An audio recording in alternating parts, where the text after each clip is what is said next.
What if I told you that over 800 years ago, a Spanish Muslim scholar embarked on one of history's most dangerous journeys, a pilgrimage that would take him across the Mediterranean, through Egypt, to the holy cities of Mecca and Medina, and back through Iraq and Sicily. His name was Ibn Jubayr, and his incredible travel account didn't just survive the centuries.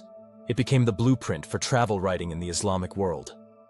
Today, we're diving into the extraordinary life of the man who practically invented the travel blog in the 12th century. Welcome back to the channel. I'm your host, and today we're exploring one of medieval Islam's most fascinating figures, Ibn Jubayr. If you've ever wondered what travel was like in the medieval world, or how Islamic scholarship and literature developed, this story will blow your mind. Born in Valencia, Spain in 1145, Abu al-Hussein Muhammad ibn Ahmad ibn Jubayr al-Kinani, that's his full name, lived during one of the most turbulent periods in Islamic history.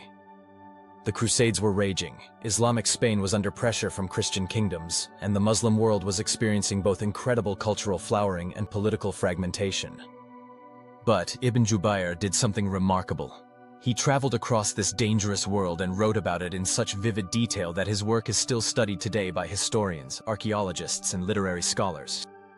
Ibn Jubayr was born into the intellectual golden age of Islamic Spain, known as Al-Andalus. Valencia in the 12th century was a center of learning, where Islamic scholarship flourished alongside poetry, philosophy, and science. This was the world that produced great minds like Averroes and Maimonides. Growing up in this environment, Ibn Jubayr received an excellent education. He became proficient in Arabic literature, Islamic law, and poetry. He served as a secretary to the governor of Granada, which was a prestigious position that gave him insight into politics and administration. But here's where the story gets interesting, and this is where legend meets history. According to traditional accounts, Ibn Jubayr's pilgrimage to Mecca wasn't originally planned as a spiritual journey or scholarly expedition. The story goes that the governor of Granada once forced him to drink wine, which was against Islamic law. Feeling guilty about this transgression, Ibn Jubayr vowed to undertake the Hajj pilgrimage as penance. Whether this story is entirely true or partly legendary, what we know for certain is that in 1183, at the age of 38, Ibn Jubayr made a decision that would change his life and Islamic literature forever. He would journey to Mecca. Picture this, February 1183, the port of Ceuta in Morocco. Ibn Jubayr boards a Genoese ship, that's a Christian vessel, beginning what would become a 2-year odyssey across the medieval Mediterranean and Middle East. This wasn't like booking a flight today. Medieval travel was incredibly dangerous. Pirates roamed the seas, bandits controlled land routes, and political tensions meant that crossing between Christian and Muslim territories could be deadly. Ibn Jubayr was essentially putting his life in the hands of strangers, navigating a world where being the wrong religion in the wrong place could mean death.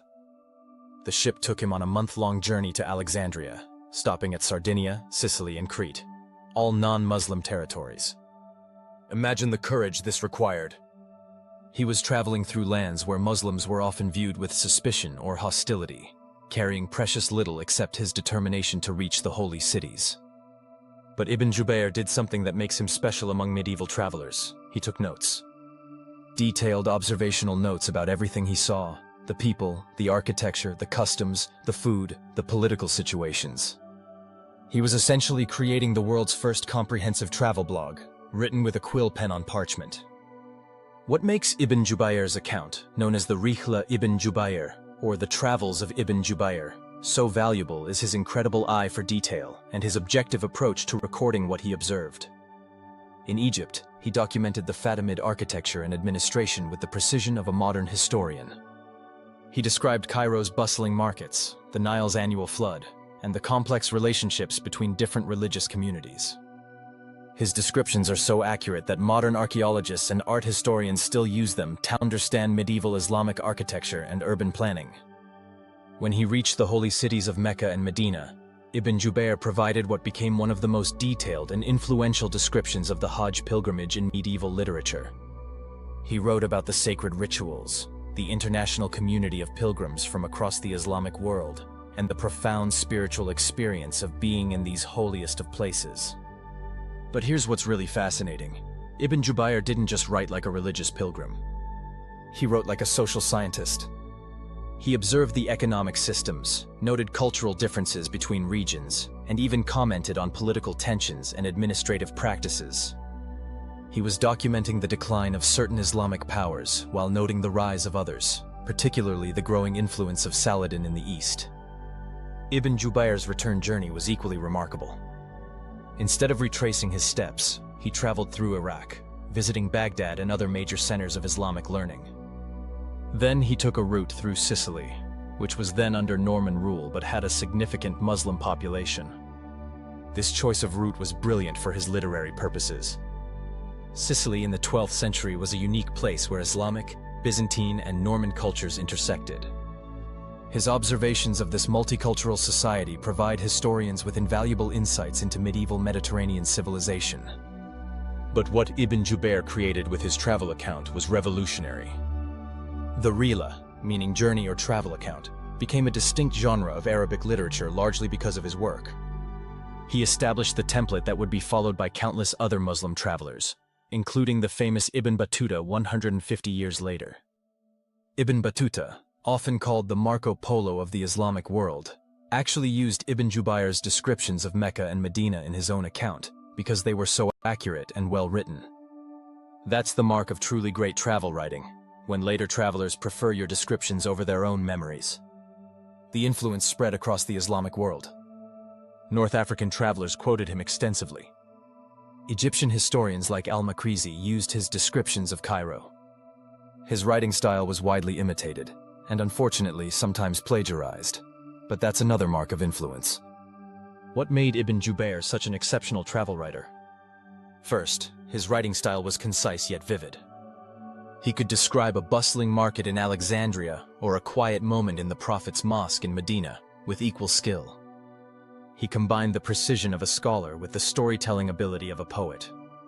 Second, he was remarkably objective for his time. While he was clearly a devout Muslim making a religious pilgrimage, he didn't let religious bias completely cloud his observations. He noted both the achievements and the problems he encountered in different Islamic societies. He praised good governance where he found it and criticized corruption or incompetence. Third, he had an anthropologist's eye for cultural detail. He described local customs, regional dialects, architectural styles, and social practices with the curiosity of someone genuinely interested in human diversity. His work provides modern historians with an incredibly valuable window into the 12th century Islamic world. At a time when the Crusades were creating antagonism between Christian and Muslim worlds, when Islamic Spain was under increasing pressure, and when the Eastern Islamic world was fragmenting into competing dynasties, Ibn Jubayr's account shows us what life was actually like for ordinary people. Ibn Jubayr died in 1217 in Alexandria, Egypt, during what would have been his third pilgrimage to Mecca. But his literary legacy was just beginning. His Rihla became one of the most copied and studied works in medieval Arabic literature. It established conventions for travel writing that influenced Islamic literature for centuries. The idea that travel could be both a spiritual journey and an intellectual exercise, that foreign cultures were worthy of careful study and description, that personal experience could be a valid form of knowledge. These concepts helped shape Islamic approaches to geography, ethnography, and literature. In our modern world, Ibn Jubayr's work remains remarkably relevant. At a time when travel has become easier but perhaps less meaningful, his example reminds us of the value of careful observation, cultural curiosity, and thoughtful reflection on what we experience. His writings also provide crucial historical evidence about medieval Islamic civilization at its peak. They help us understand how Muslims of that era saw themselves and their world, how different Islamic societies interacted, and how cultural exchange worked in the pre-modern Mediterranean. For students of literature, Ibn Jubayr represents the power of personal narrative to preserve historical memory and create lasting art. Ibn Jubayr's story reminds us that the human desire to explore, to understand other cultures, and to share those experiences through writing is timeless. 800 years before Instagram and travel blogs, he was doing essentially the same thing, documenting his journey and sharing it with the world. But more than that, he showed that travel writing at its best is not just entertainment.